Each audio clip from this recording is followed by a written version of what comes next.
வர்றதுதான் மற்றது. நம்ம சைவ சித்தாந்த நூல்களில் நிறைய நூல். அதுல 12 திருமுறைகள் சைவ சித்தாந்தம். அதுல 10வது திருமுறை வந்து திருமூல நாயனார். 63 நாயன்மார்களில் ஒருவர். அவர் நல்லா இந்த 4வரால போற்றப்பட்டவர். அவருடைய கருத்தெல்லாம் ஆழமா இருக்கும், சிந்திக்க. ஆனா நம்ம வாழ்க்கைக்கு உதவும். கண்டிப்பா புரிஞ்சிருச்சுன்னா அது மாதிரி இது ஒண்ணுமே இல்லை அந்த அளவுக்கு. அவர் மெயினா என்ன சொல்றாருன்னா, அன்பே சிவம், சிவம் தான் அன்பு. சிவன் யாருன்னு கேட்கறவங்களுக்கு இதுதான் பதில். நம்ம மற்றவங்களை நேசிச்சாவே நம்ம நல்லா உயர்ந்துருக்கோம். கண்டிப்பா நம்ம எல்லாருமே சமம்தான், எல்லாரும் வேணும் அப்படின்னு நினைச்சாவே நல்லா இருக்கும். அங்க சிவம் இருக்கு.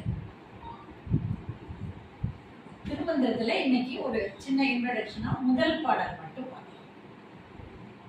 ஒன்றவன் தானே இரண்டவன் இன்னருள் நின்றனன் மூன்றினுள் 4 உணர்ந்து தான் 5 வென்றனன் 6 விரிந்தனன் 7 சென்றனன் தானிருந்தான் உணர்ந்தெட்டேன்.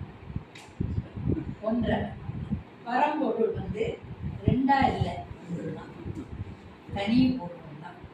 அவர் தான் முதல், அதுதான் சிவன்.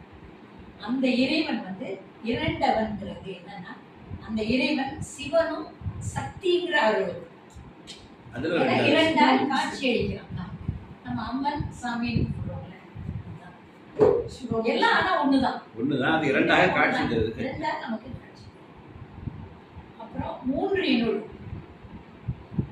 பிரம்மா விஷ்ணு சிவன் என மூவராய் நின்று தொழிலை புரிகிற சிவன். சிவனே இந்த 3 வடிவத்துல 3 தொழில்களை படைத்தல், காத்தல், அப்புறம் 4 வேதங்கள். 4 வேதங்களை நமக்கு ஞானத்தை அருள்.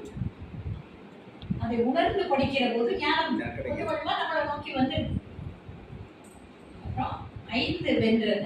5 வென்றன வந்து 5 இந்திரியங்கள். அதை வென்றவர் வெல்வதற்கு வழியையும் வகுப்பவர். நமக்கு சொல்லி கொடுக்கிறார் எப்படி வெல்லலாம், என்னென்ன முறை. ஒவ்வொருத்தரும் ஒவ்வொரு முறையை ஃபாலோ பண்ணலாம். எதை பண்ணினாலும் வெல்ல முடியும்.